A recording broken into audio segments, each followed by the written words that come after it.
Share your best experience with happiness and education. Nah, di sini podcast kita nggak cuma ngobrol-ngobrol doang nih, tapi juga diselipkan dengan edukasi yang disampaikan langsung oleh teman-teman kita yang berprestasi. Langsung aja kita mulai. Saya Kayis, Saya Danis. Saya Sabik. akan menemani kalian dalam obrolan seru hari ini. Nah, di episode kali ini kita ada kedatangan seorang atlet luar biasa yang telah mendapatkan banyak prestasi di dunia berkuda, baik di tingkat nasional maupun internasional. Tanpa berlama-lama lagi, mari kita sambut Ransi Abdurrahman. Ransi Abdurrahman, bagaimana kabarnya hari ini? Alhamdulillah, kabar hari ini baik. Senang bertemu dengan kalian semua. Kami juga senang sekali bisa ngobrol langsung dengan Ransi. Mungkin banyak nih Sobat Edukes yang belum terlalu familiar dengan dunia berkuda. Jadi ini akan menjadi pembahasan yang sangat menarik. Ransi, bisa diceritakan nggak awal mula Anda terjun ke dunia berkuda? Apa yang membuat Antum tertarik dengan olahraga ini? Jadi dulu itu saya pernah belajar memanah kan. Nah, dulu tempat memanah saya itu dekat sama tempat berkuda. Sudah 1 tahun saya latihan memanah itu. Nah, itu kakak saya mulai berkuda kan. Awalnya saya juga tertarik, tapi saya waktu itu masih agak ragu dan orang tua masih belum bolehkan kan. Habis gitu ketika pandemi Covid tahun 2020, saya mulai mencoba belajar berkuda untuk mengisi kegiatan sehari-hari. Saya lalu mulai belajar banyak tentang berkuda ini pertama di Balikpapan. Dulu di Balikpapan saya main di cabang horseback archery, yaitu memanah sambil berkuda. Di cabang ini saya sudah pernah mengikuti sekitar 4 perlombaan, satu di antaranya tingkat internasional. Lalu kemudian tahun 2022 saya mulai tertarik dengan cabang berkuda equestrian. Di sini ada jumping, dressage dan juga ada satu lagi eventing. Saya lebih tertarik yang jumping. Nah, sekitar tahun 2023 saya pindah kembali ke Malang, dan di Malang saya bertemu dengan banyak pelatih-pelatih untuk jumping. Di sana saya mulai banyak belajar dan mengikuti perlombaan jumping, dan alhamdulillah saya berhasil mendapatkan banyak prestasi baik di tingkat nasional maupun internasional sampai saat ini. Wow, jadi ternyata sudah dari kecil ya Ransi itu mengikuti olahraga berkuda ini. Saya mengikuti olahraga berkuda ini dahulu ya ketika Covid itu ya. Soalnya sekolah saya kan dulu diliburkan ketika pertama Covid kan, ketika pertama pandemi itu. Jadi ya untuk mencari kegiatan, akhirnya saya sibukkan diri dengan berkuda. Tapi lama-lama saya mulai tertarik dengan teknik-teknik berkuda dan cabang-cabangnya yang diperlombakan di berbagai ajang, baik internasional maupun nasional maupun daerah. Kalau boleh tahu, bagaimana sih latihan pertamanya saat mulai serius menekuni olahraga berkuda? Jadi dulu itu tahun 2021 saya baru mulai menekuni. Jadi 2020 itu saya masih hanya mengisi kegiatan saja. Di tahun 2021 saya mulai lebih tertarik lagi dengan dengan berkuda ini, dan saya dulu pertama itu tertarik dengan horseback archery. Jadi horseback archery itu memanah di atas kuda. Nah, jadi dulu itu saya sudah latihan itu setiap hari ketika ada libur dan dilakukan di sore hari. Latihan saya itu bisa di atas kuda, itu untuk teknik berkudanya, dan juga saya latihan di tanah untuk memanahnya. Dan sejak saat itu saya mulai banyak mengikuti perlombaan-perlombaan memanah berkuda. Pastinya perjalanan itu tidak mudah ya. Ada tantangan besar yang pernah antum hadapi saat belajar berkuda? Ketika belajar berkuda, tantangan terbesarnya itu ya kudanya. Soalnya kan kita dulu itu pertama belajar tuh kan, kita masih belajar dasar-dasarnya yang hanya di kitanya saja. Jadi kita belum belajar banyak tentang karakter kuda itu bagaimana, lalu kuda ini sifatnya itu bagaimana, kalau dikendalikan tuh caranya dia harus bagaimana. Nah, itu kan kita belum tahu. Jadi tantangannya itu ada di cara kita memahami kudanya itu. Jadi dulu itu saya pernah karena belum tahu ini kuda gimana kan.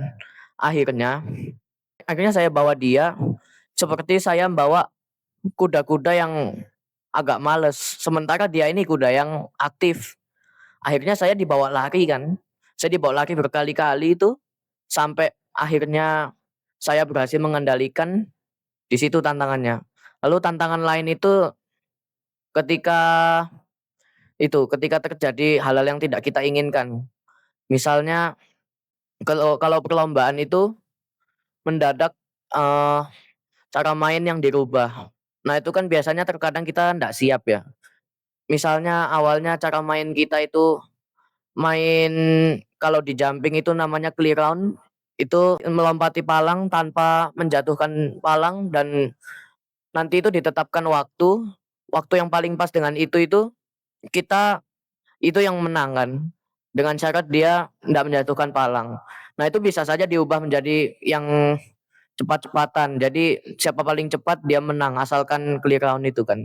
Nah, biasanya tantangannya di bagian situnya, kalau tiba-tiba dirubah dan kita ndak siap. Saya pernah dulu kalah karena kayak gitu. Luar biasa. Nah, bisa diceritakan sedikit tentang momen pertama kali antum ikut kejuaraan dan bagaimana rasanya? Jadi dulu itu saya pertama ikut kejuaraan itu awal tahun 2021 di Balikpapan. Jadi itu kejuaraan panahan berkuda. Waktu itu saya masih di bagian yang saya senang dengan horseback archery, jadi panahan di atas kuda itu. Nah, jadi dulu itu kan saya belum ngerti cara mainnya kan. Nah, akhirnya saya tuh karena belum ngerti cara main horseback archery ini gimana, jadi ya saya cuma bisa menebak-nebak gimana kan, berdasarkan banyak sasaran panah yang dipasang juga kan. Dulu itu karena saya masih ikut kelas junior, jadi saya, kudanya itu masih berlari yang tidak terlalu kencang, sudah kencang tapi masih belum sampai kecepatan maksimum. Nah, waktu itu saya memang masih agak agak penakut gitu, agak takut untuk mengikuti pertandingan ini kan, takut ya takut kalah gitu, habis gitu takut nggak bisa menyelesaikan kan gitu. Walaupun akhirnya alhamdulillah saya dapat. Itu buat lomba yang panahan berkuda kan. Kalau lomba yang jumping itu, dulu saya itu awalnya nggak tahu saya harus apa. Yang penting saya ikut aja dulu lomba. Waktu itu tahun 2023. Nah, waktu itu saya kan disuruh turun, saya disuruh ke lapangan, walk the course namanya. Jadi itu mencari arah mencari arah rintangannya, setelah melompati rintangan ini beloknya kemana, setelah itu beloknya kemana, setelah itu melompati rintangan yang mana, begitu kan. Awalnya saya nggak tahu, jadi saya awalnya agak enggan gitu buat mengikuti kan, walaupun akhirnya saya mau. Awalnya saya bersemangat itu ketika lomba itu, tapi semangat saya jadi agak buyar karena mendadak kudanya menjadi nakal dan saya nggak bisa mengendalikan dia. Tapi habis gitu saya berusaha memperbaiki diri dan alhamdulillahnya setelah itu rasa rasa kurang semangat saya jadi hilang, alhamdulillah. Nah, bagaimana perasaan antum ketika akhirnya bisa menjuarai perlombaan? Ya perasaan saya seperti kebanyakan orang yang mengikuti perlombaan ya, saya ya pastinya senang saya dan menganggap usahanya itu tidak sia-sia dan pastinya itu selalu sangat bersyukur kepada Allah ya karena telah dikaruniai kemenangan dalam perlombaan itu, begitu. Pastinya butuh persiapan yang luar biasa ya.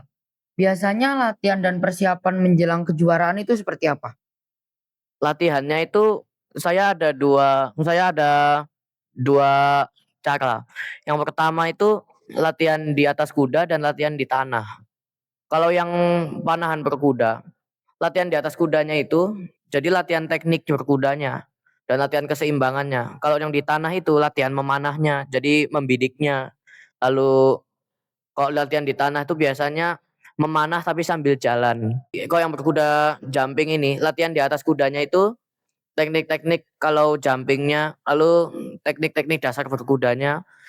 Kalau di tanahnya itu latihan fisik. Jadi misalnya melatih kekuatan otot kaki itu yang paling penting, habis gitu ngelatih kelenturan pinggang sama ngelatih otot tangan.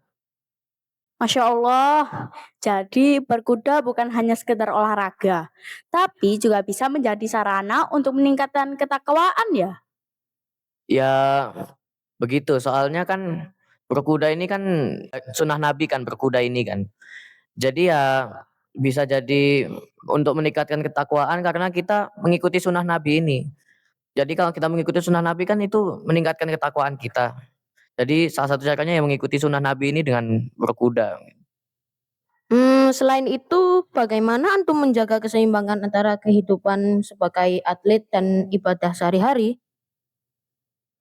Kalau ini cara menjaga keseimbangannya ya saya memprioritaskan mana yang lebih penting dan saya melihat yang lebih penting ini ibadah.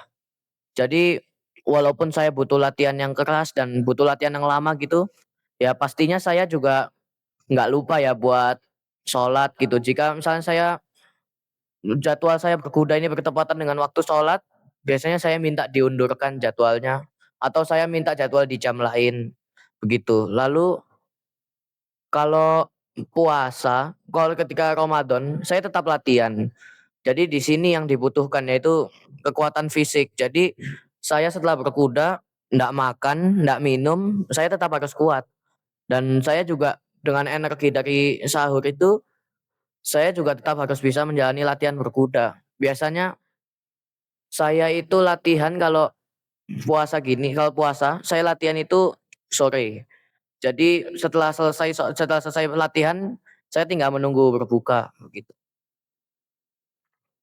Ransi pastinya sudah melewati banyak tantangan ya, hingga berada di posisi sekarang.